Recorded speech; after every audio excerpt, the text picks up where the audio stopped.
Hi, I'm Andrew, an entrepreneur and a computer science student, Hi, I'm Verene, a psychology major student. and you're now listening to the Ink Thoughts podcast, where we ponder and talk about incongruous thoughts ranging from our daily life to the human mind. Hey everyone, welcome back to the Ink Thoughts podcast. It's a Friday today, and how are you, Verene? Hello, I'm actually a bit tired. Oh, what happened? Didn't have enough sleep yesterday? Yeah, I think I didn't sleep like very late. Just that when I lie down, I just keep on switching couldn't my really position. sleep. Yeah. Okay, alright, but yes, I am feeling Happy, I know. yes, of course. Like what I've told you. I wouldn't say that I get happy or excited by simple things, because the reason I'm excited, well, it came out from a few things. So one is that my luggage arrived, and I don't call that a simple thing because I actually paid for it. So that is actually money in turns turned into like short-term gratification. Okay. So it's not something simple. And second thing is that I purchased something today. Oh wow! isn't that- What did you buy? I don't know. Actually, I bought Mario Kart 8 Deluxe for Nintendo Switch, because I am planning to leave my Nintendo Switch just at Malaysia when I go UK. So of course I want to make sure that it's fully utilized. There's no reason to have the Nintendo Switch sit on a TV cabinet there getting dust for one whole year. So I asked my sister whether she won a few games, and then I'll just buy it and just make sure that she'll have fun with it. And then when her friends come over and stuff, she'll have fun with it, because I literally bought like a few Joy-Cons, so it will be a great multiplayer setup. So I want to make sure that it's fully utilized instead of being a dust collector over there. So I bought that, and then You're being a good brother as well. It's something I never really had when I was younger. So I just hope that I can do this as a brother to her, something like that. Yeah, like kind of fulfilling my own regrets. Not really regrets. It was just out of my control when I was younger. So yes, but the third thing is something that is actually literally simple things which you are grateful for. I guess it can be considered as grateful. So yesterday, my sister, she actually had this problem with her group mate over the past week about a presentation, which I guess I know a bit about it. Oh, she did tell you about it? Yeah. Oh, okay. So it was that it was a teammate that was particularly hard to work with. So yes, and the presentation is originally on Wednesday, but because there's too many groups presenting, so the teacher can't get all of them done. So she thought she could just end it there, but of course it didn't. So it have to be postponed to next week, and therefore I literally just requested that. There's always many ways to solve a problem, and the easiest way is just to live with it, and then until the whole thing ends. But if you want something out of it, why not just put in some effort and get the outcome that you probably want? At least you tried it, and there's a chance. So she actually made a very nice message, a very long and nice message to the teacher. And yes, in the end, the teacher totally understood her situation, because with evidence as well, she sent in evidence as well. So the teacher understood her situation, and yes, the teacher suggested that, why not, since you can make your own presentation as well, and you already made about 80% of one. Okay. So why not you just present yourself, and I'll talk to that person, something like that. And the way she phrased the whole message is very good. So I just felt genuinely happy about this, about her solving a problem, and then actually solving a problem, and actually speaking out. So I'm very, very happy about this. It's something happy about. Was there anything that I'm happy about? Maybe not, but generally you should just be grateful in life, I guess. A very weird insight, but oh well, today is a bit special. I have a cup of milk instead of just a cup of water over here, just a random thing coming up, because I didn't have my morning cup of milk, so I decided to Oh, have it right now. Okay, so yes, what are we talking about today? so today we're going to talk about the fine line between skepticism and cynicism. Yes. Yes, yesterday you told me that you find this topic a bit hard. Do you still? And I actually sent you two videos. The two videos that inspired this topic.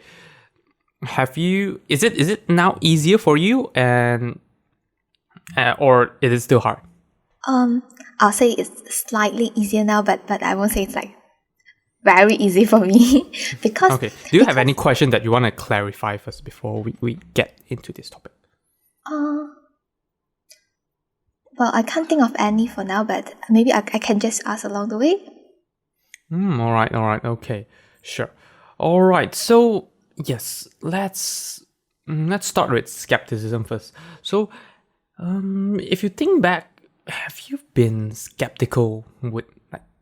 Let's not talk about skeptical immediately. So I believe throughout when we grow up, generally we trust things when we are young. Yes. We trust things when we are Exactly. young. So, or whatever people say, we just like trust it. That's why I remember one very very funny story from your friend before Yes. before you actually took your first trip overseas. I think that's your first time on an airplane as well, is it? Yes, I've never took Okay. the airplane before that. Okay, I think you should actually tell everyone this Okay, sure. this story. So I was 9 years old at that time. So I'm being very excited because I'm going to Thailand after school that night. I think it's a Friday night. Yeah. So when I'm in school, I'm generally very happy, and then I told my friend about it. So my friend was sitting behind me. So it's a guy, and then I think he had a few experiences of taking airplanes before, and then he told me, "Oh, you can actually put your hand outside of the airplane windows." And I'm like, "Oh, really?" Then I believe it. Then after school, when my mom picked me up, then I told her about it, and yeah, it became a joke for everyone until today. But yeah, you're actually still in front with that guy, but he actually forgot, right? Yes. Yeah, okay. So yeah, this is very funny. This just shows that I guess most people just trust anything anyone when they are young. So yeah, when we are young, we basically trust anything anyone, and I believe there is some point where you just found out that wait, this person, like not everything from this person is always true. There might be something. Sometimes I may have to question it. So that's Yeah. where skepticism comes in. So do you remember any experiences like this? Well, I think when we was young, I think mostly it's about friendship problem. Like you started to realize someone saying different thing to you and someone else. I think that's my very first experience of being skeptical of a person. Like not going to trust everything that he or she say. Yeah, sometimes like trying to understand maybe a conflict between both of them, and of course when you ask both of them, they will say their own version of the story. Yeah. So we are unable to like verify which is Yes. the true one.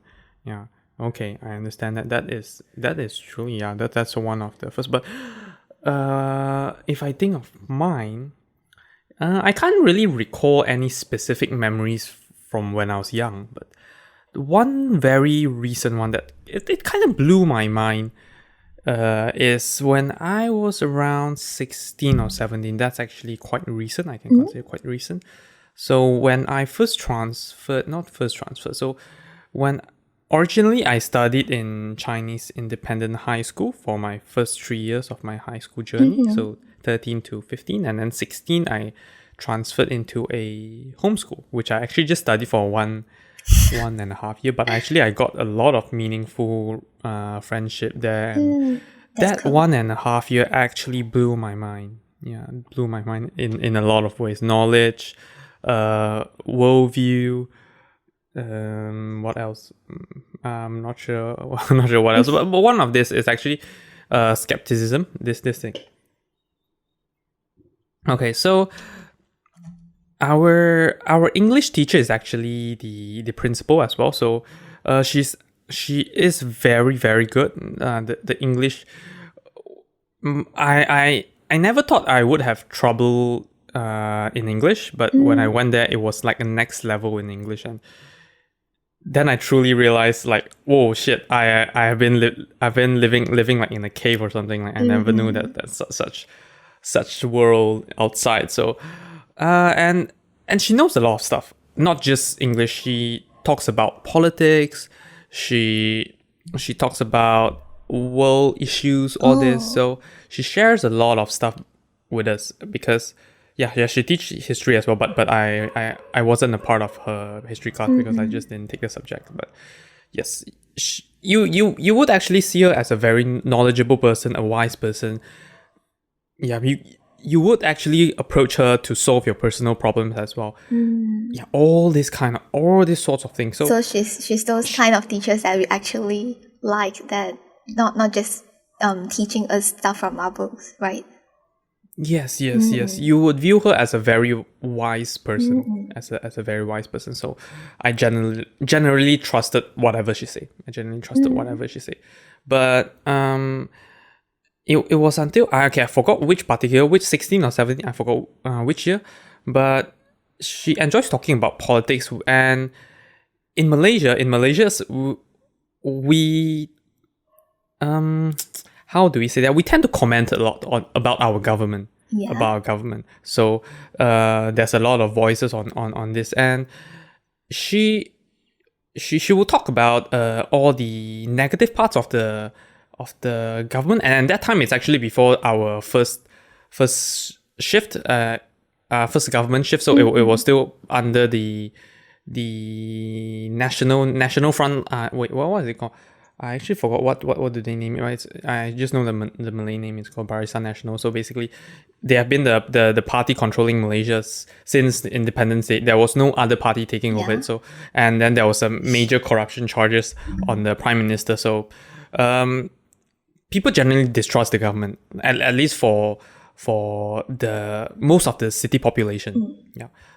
So, and she'll comment a lot about that. She'll talk about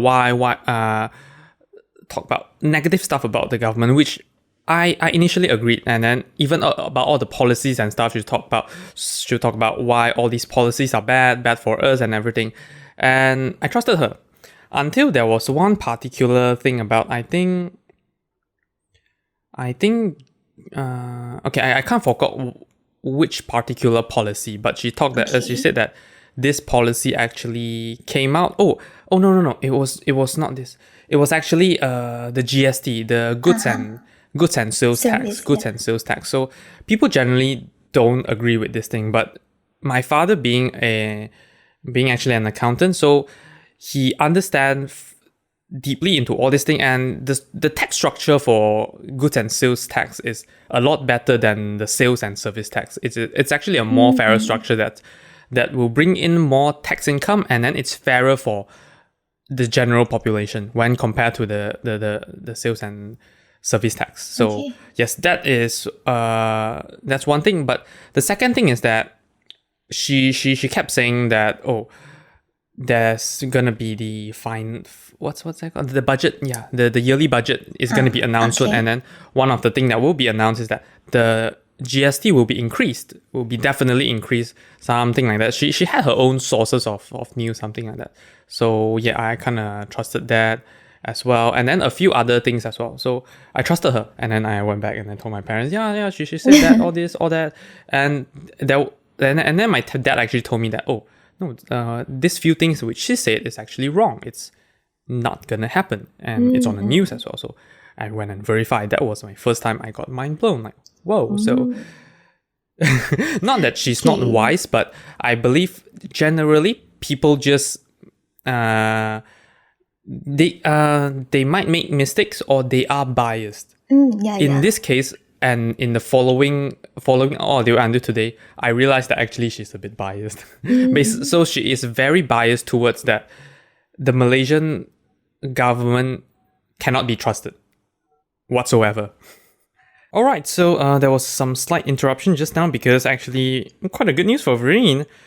She got a phone call, a screening phone call from one of the companies that she sent her resume to. So Yeah. are you still tired right now?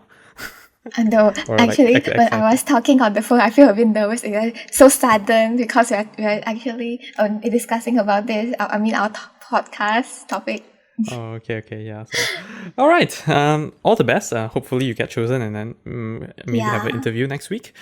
But yes, back to the topic. So just now I was talking about she generally don't trust the government and all that. So that was my first time knowing that no matter how wise a person seems or how knowledgeable a person seems, we need to have a certain amount of skepticism, because we are human. We are still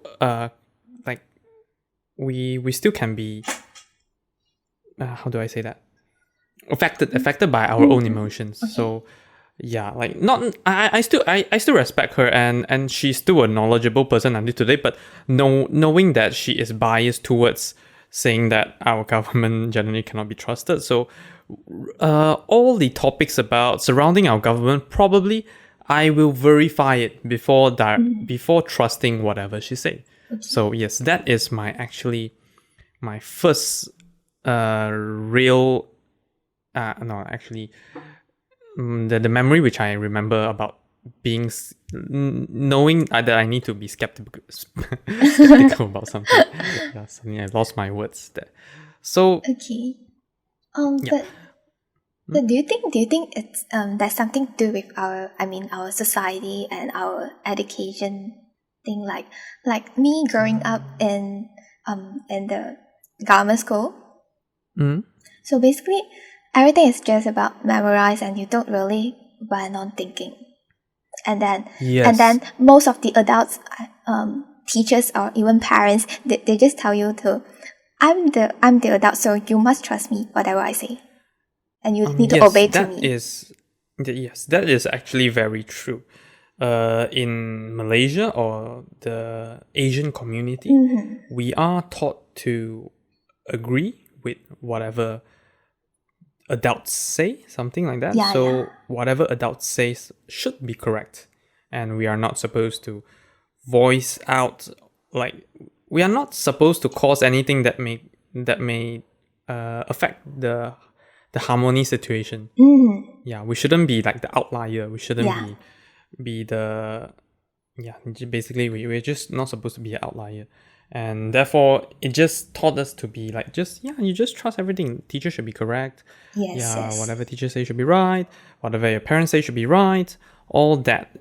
But of course the society is a bit changing because we're quite glad that Malaysia is an open society where it allowed, and in recent years, especially with the internet, it allows us to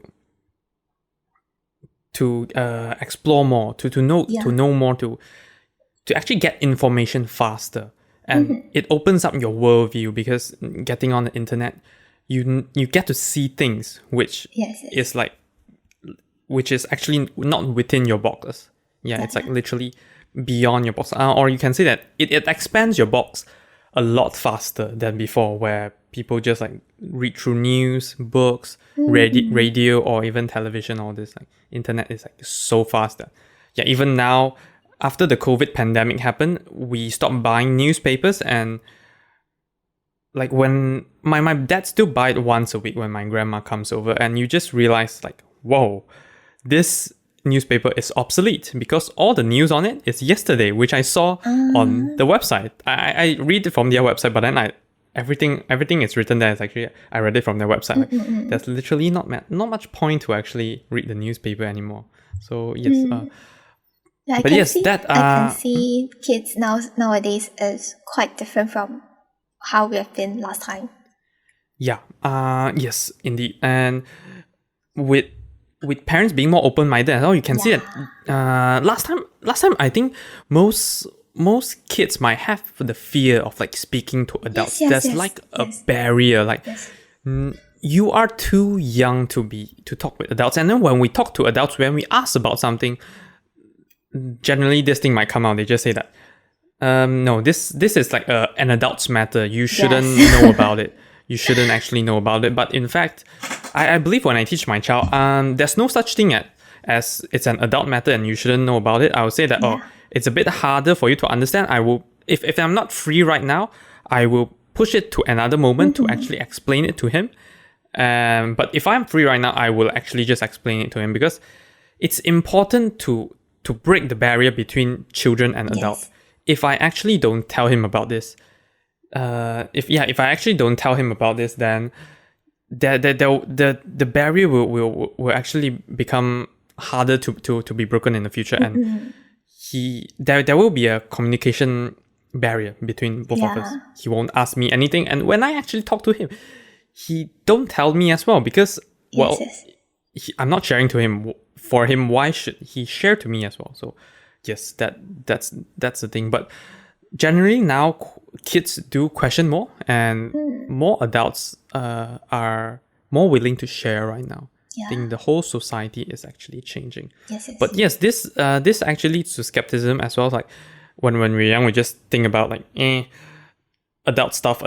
Let's not involve in their conversation. It's when you grow older, like of course I would say that by now I don't face 100% of their problems. So some of adults matter are still something I haven't faced yet, something that's I haven't experienced.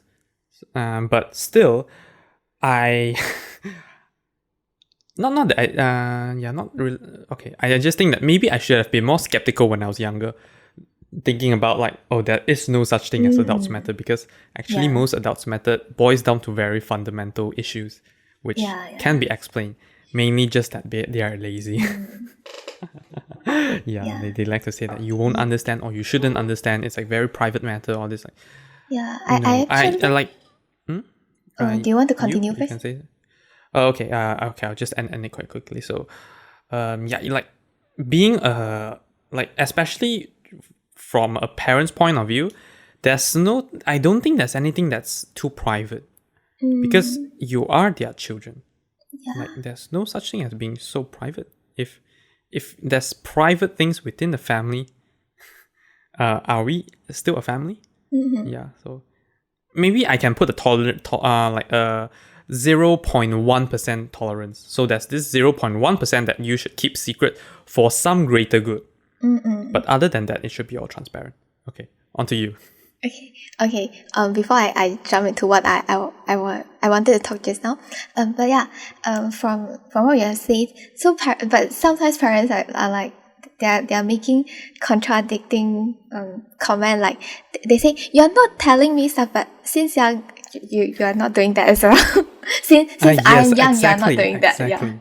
Yeah, like so you build the thing that you can keep secrets from me. Yeah. So why can't I keep secrets from you, right? Yeah. Okay. What I just wanted to say just now is that I actually didn't really think about skepticism, like the word or whatever, until I was in university. Okay. And then because my course requires quite a lot of like critical thinking, and one of the method is you being skeptical to whatever information you get. True. Yeah. Actually, being a scientist just requires you to be skeptical of things, because nothing is wrong or right. I think nothing is right until it's proven. Nothing is right until it's proven. So you just have to be skeptical. Even whatever that's right now can be further disproven with something newer. Yeah, and the right or wrong ultimate truth. Yeah, and the right or wrong is generally a belief. Yes. Or you can. I believe you can say it as a the best explanation as of now to this current thing, because yeah, definitely no one fully understands the universe. Yeah. And therefore, all the other elements, like even our own body, we haven't fully explored it yet. Yeah, or maybe one Therefore, day like we the might just psychology. find something gender how to say? Opposite. I mean, one day we will find something that is opposite to whatever we have known until today. Yeah, directly contradicting, but still Yeah. true because it has been proven. And I believe, like in your case, psychology is largely unexplored territory, right? Yes. It's actually quite a fresh territory, so it requires quite a lot of skepticism, quite a lot of like debates, proving, and all this to explore it. Yeah. Okay. So yeah, were you going somewhere just now, or did I just interrupt your conversation? Oh, no. Okay. Then yes. So okay, let's go back to the topic. So I believe at this point we both agree that being skeptical is required. Not just good, it's actually required. So it's actually a skill that we should teach our children. It's good to be skeptical, but not to be stubborn, or even worse, being a cynical person. Because when you're being cynical, you generally just don't you trust just yourself. You don't trust anyone else. You distrust whatever others say. You just agree with your own. So yes, what is the fine line? What is actually the line that we shouldn't cross to become a cynical person? It's quite hard. I mean, quite hard to like define it.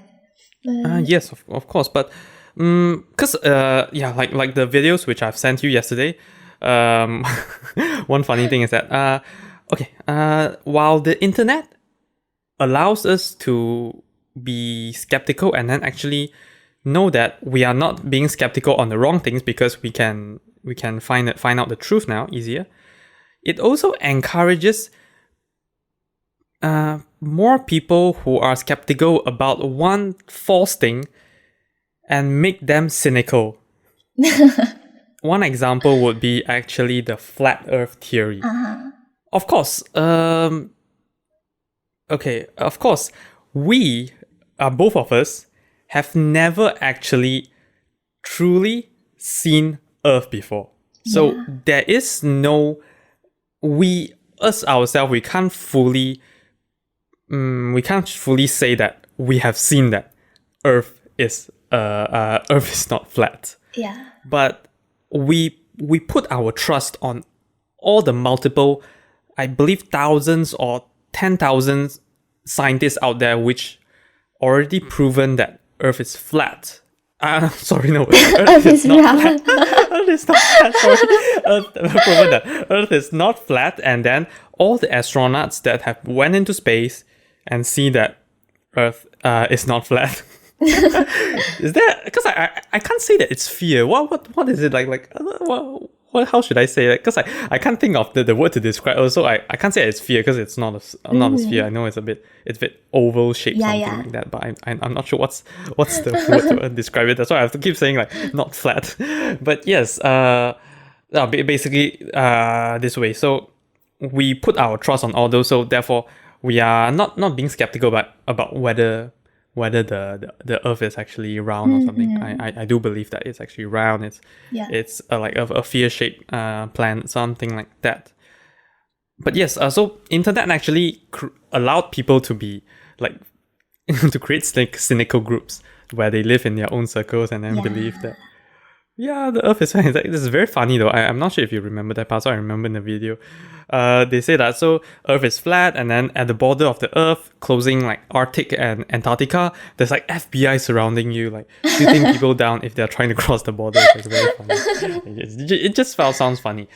But yes, in my point of view, I think being skeptical, like if I try to look from the flat earther perspective, they started from being skeptical, and then the reason I think the reason they ended up being cynical, at least in our point of view, is that because they actually found a bunch of people a reasonable amount of people that believe the same thing. Okay. Okay, yeah. But another thing which may make sense is that, not saying that their life don't have a purpose, but maybe they tie a lot of their identity with this thing. Maybe this is their greatest achievement. This is something that they can really prove that they did something on proving that the earth is flat. So their identity is really tied to it. It's hard for them to put the ego down, like to say that, Yeah. okay, earth is actually not flat. I've been just doing this because this is the one thing I put my whole life into. Therefore, no one should actually. Therefore, I don't agree with others that say that the earth is not flat. Yeah, so I believe this is probably. I don't want to just point fingers like that because, there's no truth in this world actually. It's just what is currently the truth. There's no ultimate truth. What is currently the truth? Yeah. And truth is built upon the agreement of the majority of the society. So that's why we see that they are cynical, and they will see that we are cynical. Yes. But generally, because most people agree that the earth is not flat, so we think that they are cynical. But yes, from this point of view, I think if okay, before I talk about the fine line, there's actually this movie is actually quite cool as well. It explores how very knowledgeable people, like scientists, all this. I'm not sure if you know that no scientists that actually went and becomes cynical, like after being crazy of their research and all this, and then they went too much into it. In the end, they become cynical. I believe you know that there are examples of that. Just that I can't really lay out like who are them because I never made research into that. But yeah, one movie actually talked about it. It's actually quite a cool movie. It's called Ad Astra. Adastra. It's a very simple movie about a life in the future where we have already conquered Moon, and then we have already started to building base in Mars. So the father of the protagonist in the film is a very popular scientist. And then he went out into space, I think, to explore aliens or something. I'm not very sure. And then they just never returned. So suddenly one day, the protagonist is also an astronaut by that time. It's been many years since his dad departed, but after many years, their base from Mars actually received a signal from that particular spacecraft. So they know that the spacecraft still exists. Probably the astronauts are not dead yet, so but they couldn't communicate with that aircraft, that spacecraft. Okay. So they asked the protagonist to travel all the way to Mars just to send a message. And they actually didn't allow the protagonist to try and fly out to actually search for his dad, but the protagonist insisted anyway, and then a few bad things happened because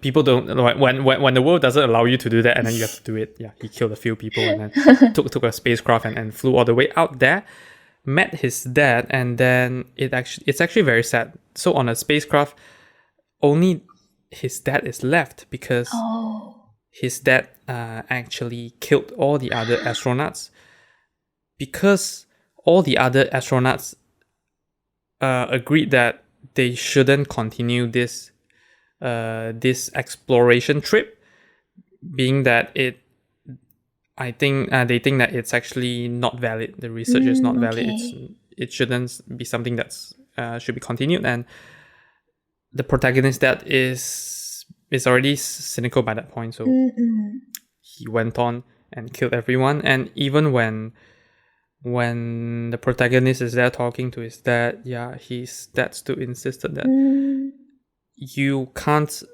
stop me from doing this. I will only stop you from stopping me, something like that. So in the end, the protagonist left, and I think I forgot what was his dad doing at the last moment, and yeah, the spacecraft exploded or something, just to in search of this one single belief that he held strongly onto. Yeah, so like It's a sad story. yeah, so like it's being you started from being skeptical, but then you just that whole thing hold on to your identity, your ego, Yeah. everything, that you can't let go of it, that it controlled your behavior and everything. But I think I read it somewhere like when you're being cynical, you might disregard those evidence that actually prove otherwise. Do you get what I mean? Yes, Yeah. actually, yes. So Yes, maybe one thing that we can do is to always consider the other evidence as well. I mean, like, don't how to say that, don't overly attach to something. Yes. So Yeah. I was gonna say something similar, like what you said in the previous episode. We just have to be neutral. Yeah. We need to be neutral in most of the things. Of course, we need to be firm on our point, but acceptive of other opinions. Be a good listener. But yes, like what you said, we shouldn't tie things directly to our identity. Yeah. Sometimes people like that, like, even I'm not sure if you know about the case of Theranos, the the biggest lie or something? Okay, yeah. The Theranos case, basically. Okay. Elizabeth something. Shit, I actually forgot her name. She wanted the success so much that her identity is tied directly to the success, that she cannot accept if she failed. So she kept lying all the way through until she was busted, and then I think she's now in jail and something like that. Yeah, I think it's better for. It's still hard to. But generally it's better that instead of tying to the achievement, the accomplishment, or the outcome of something, we should tie it to, like, maybe our personal growth, as long as we learn something, not just particularly achieving that outcome, or as long as we are creating value. Not necessarily the value that is expected, but as long as we have created value. Like, example, in the let's say in the movie's case, I believe he just wanted the outcome so much, but in fact, even if the team went back to Earth without all the research that they have been expecting, you still end up with other values which other people have never found. Yeah, just that. Of course, it's a bit wasted. Well, actually, if you disprove something, that's a value as well. So basically, you disprove something. Of course, you prefer that you have proved something, but now that you disprove something, it's good. And like, actually, my conversation with Vaughn, my friend, on Wednesday. Yes, on Wednesday, and I'd like to bring this in because so we kind of talked about what's the one thing that we have learned in the previous year. Him being a third year student, me being a gap year student. So he said that throughout university he found out one thing. Actually, when we are doing things, when we're doing things, it's not about finding out whether we like that thing. Sometimes it's finding out whether we dislike that thing. If we dislike that thing, we can actually exclude that from our life, knowing that we have now less thing to consider. We don't need to consider that thing because it's never part of something which we enjoy. Finding something that you dislike is generally easier than finding that one thing that you like. Yes, exactly. So we always try to prove something that's right. We try to get the outcome is like getting something. But actually, when we didn't get something, we know that this is one way of not getting it, and that is part of an achievement as well. So we should actually appreciate that. Yeah. Just that, generally people don't recognize that. Yeah. Like we know that 1 plus 1 equals to 2, 1 plus 3 doesn't equal to 2. Of course, this is just a simple example. Everyone knows that, but when you found out that 1 plus 3 doesn't equal to 2, you know that you won't use 1 plus 3 to find 2 again. Yeah. Something like that. Yes. But yes, do you have other points on how to find a fine line? Other than like not attaching too much to like whatever you're doing? I think that's what you were saying. Yeah, that's what I'm saying. How about? Oh, okay. I think it's something quite similar from what I said in last episode. Like, always consider the other side. Yeah. Yeah, like that. I believe there's always evidence. I mean, different kind of evidence.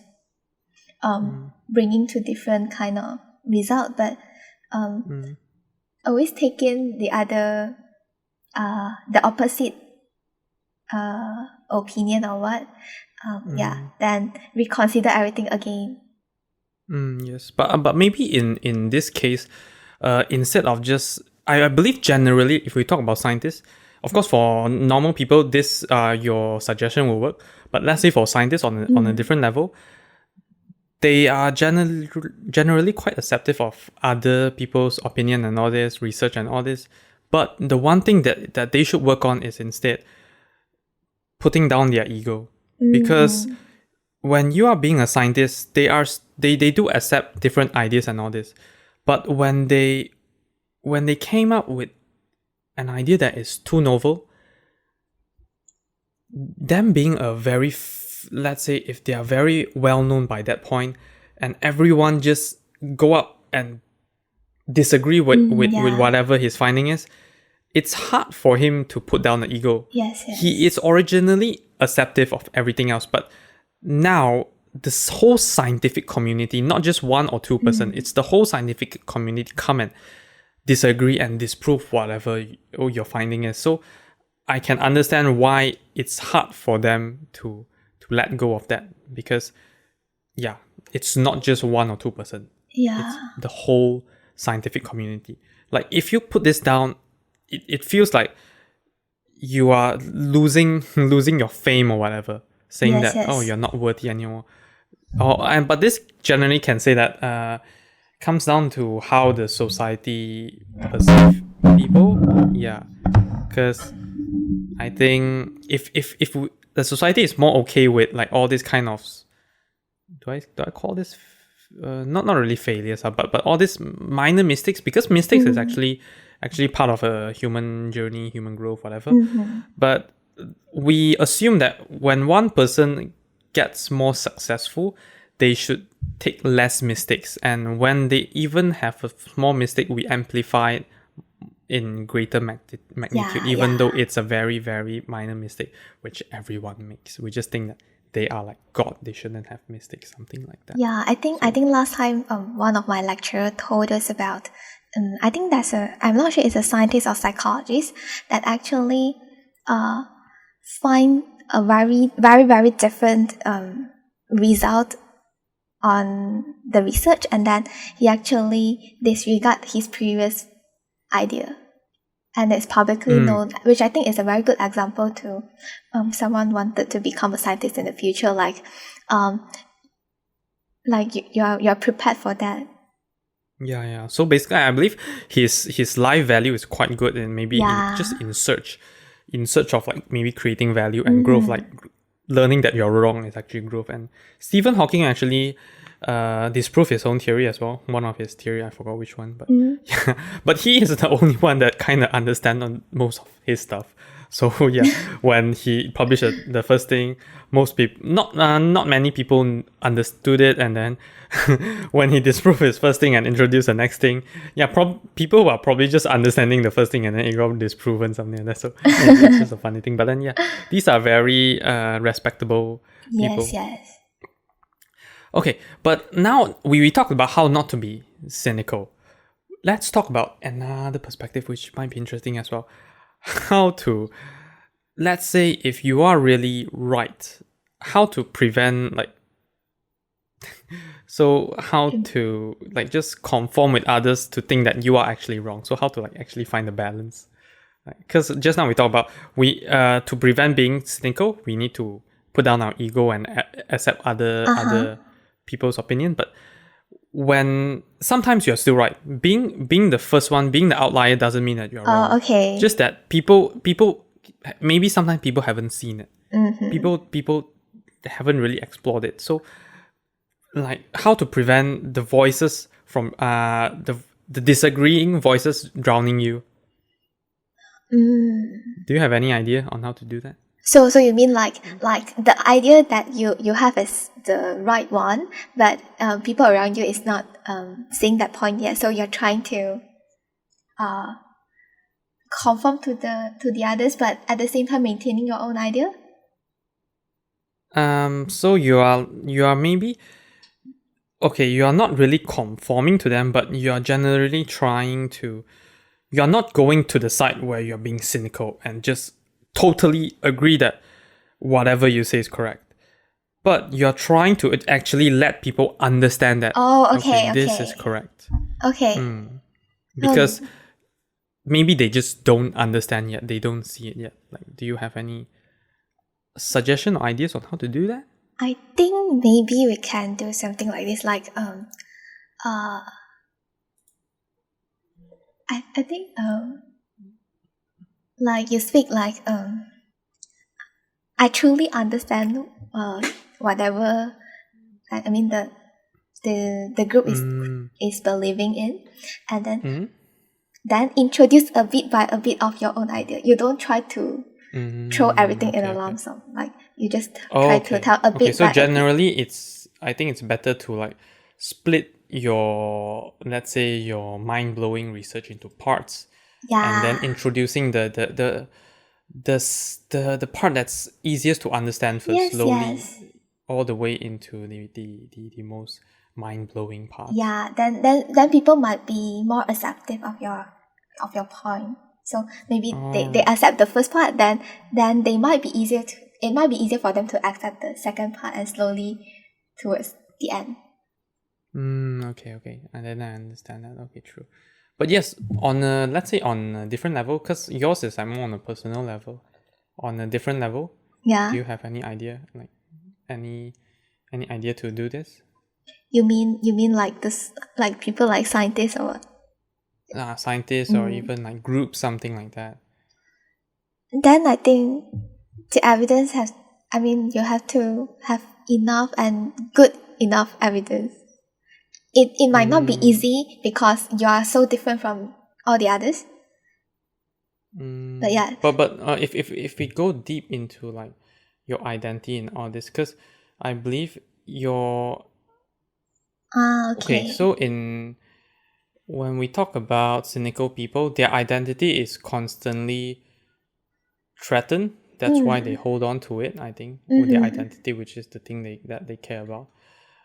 So in this case, how should all the other people, their identity, in this case, their identity is threatened, but then they are not that their identity is threatened. They are actually okay with like stopping here, but they still have this small thing that they believe this is actually true because they have something that they find very convincing.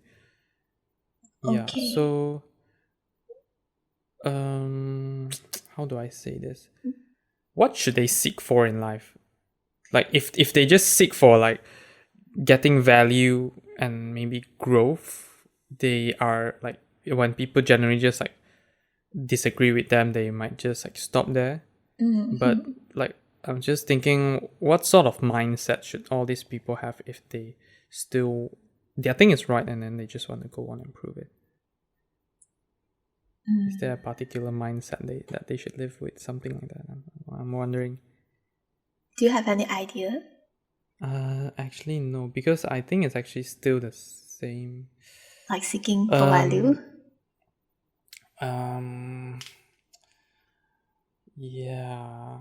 I mean, like seeking value and growth covers a lot of things, right?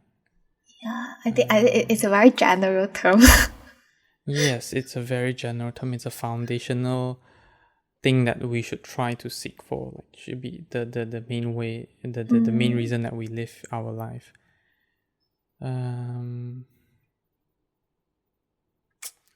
Yeah, I'm not sure then. So is it always is if we really can't find this meaning, then should we just like, let's say when you're a scientist and then when people just disagree with your thing, even though you know it's right, then we just like agree with all those people that disagree with it, and then maybe because another thing is that sometimes it's not the right time to do it.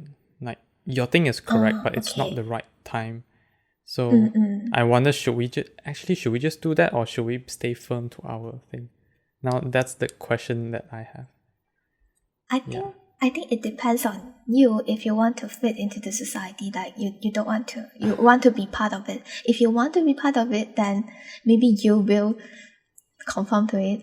Yeah. But if you think it's okay for you to like live on your own, I mean, you get what I'm trying to say here. Okay, then I guess if you're someone that is this kind, then you might just stand firm on your own point. Okay. In this case, I think most will just go for the former because generally humans are communal beings. We just can't like, especially being a scientist, you know that whatever you do is like for the greater good of the humanity usually, and like there's no point if you get to prove this, but then like nobody want to listen to it. Yeah. I guess in this case, I guess in this case it's better just literally to keep quiet about it until maybe it's the right time, because this thing is for humans, and if humans don't accept it, you can't do like there's no point actually proving it, right? Yeah. Just like if I'm trying to help you but you actually don't want me to help you, like I think there's no point of me helping you, because generally this thing is trying to help you.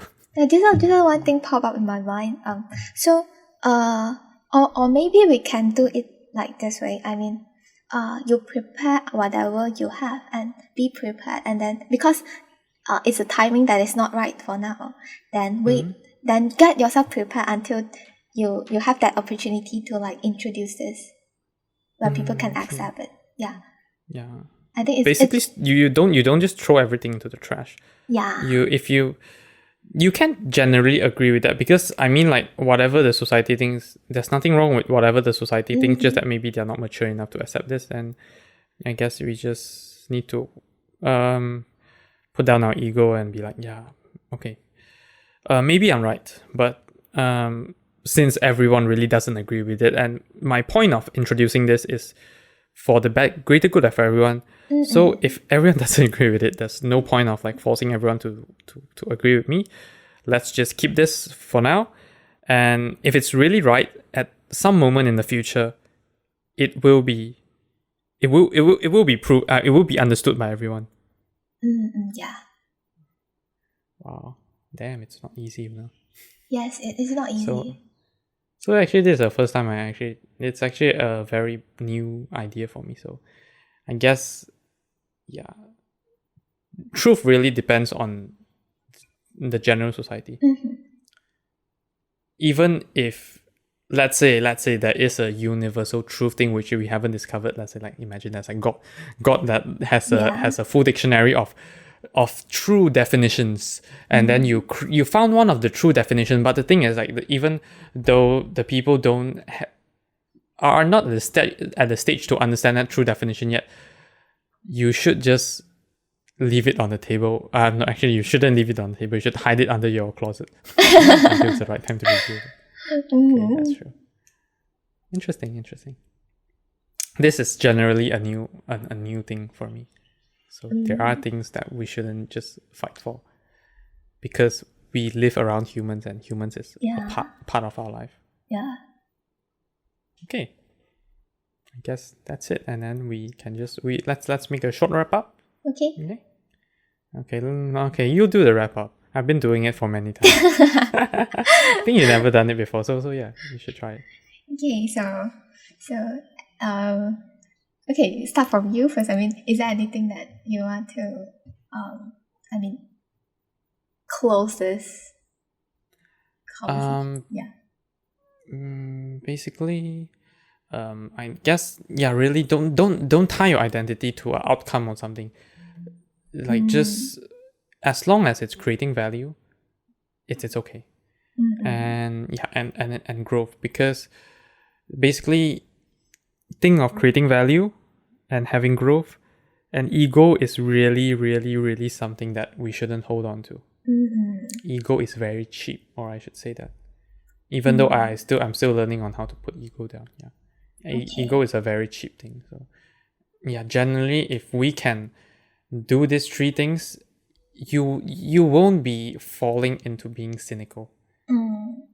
And like the thing about the knowing whatever that you do is probably the truth, but other people don't accept it.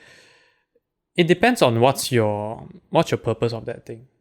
If that thing is about creating value for human beings, and human beings don't accept that, there's just no point of fighting for the truth, because at that point it's probably only for your ego. It's not for the greater good of them. If you are, it's trying to help them. Yes, that's from me. Okay. I think one last thing from me will be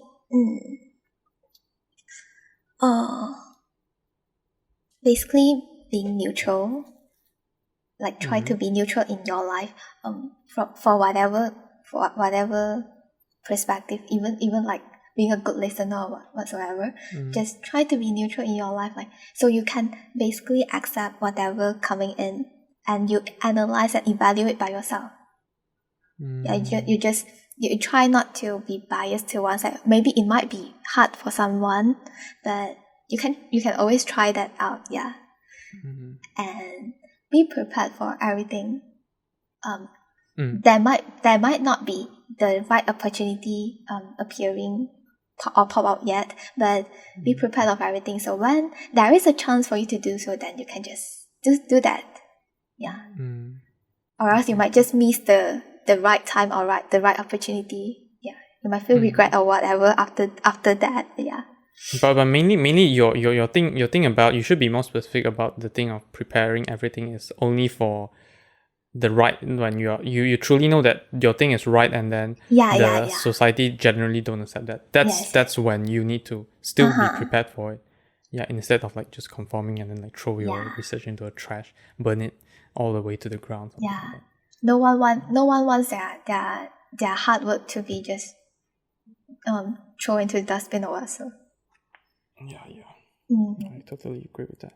So I guess we end it here. Do you have any insights for this week? It's actually a bit related to what I said just now, like the being prepared part. It's actually so it's actually a very small thing that happened to me a few days ago, that I suddenly feel so anxious about not being able to get myself a job. So I clearly feel that I have this feeling, and then I stop myself for a moment and I ask myself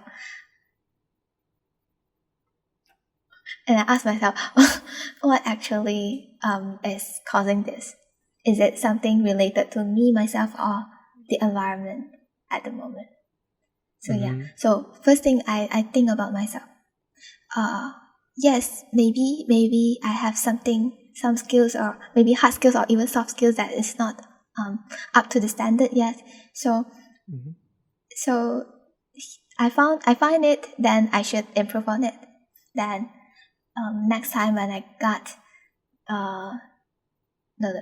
okay, so this is the first part, and then the second part is maybe like the right time, the environment now is not, there's no like the vacancy that you are looking for. I mean the job vacancy you are looking for. So then be prepared of yourself, just so when the right opportunity comes up, you can always grab it.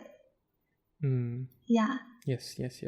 So I think it might be helpful for people who are feeling very anxious at the moment, like you don't know, you just feel very nervous, very scared, and so but I wanted to say that this is not an excuse for you to make it. It's just to help you to feel not that anxious, and so that you can prepare yourself in a better way.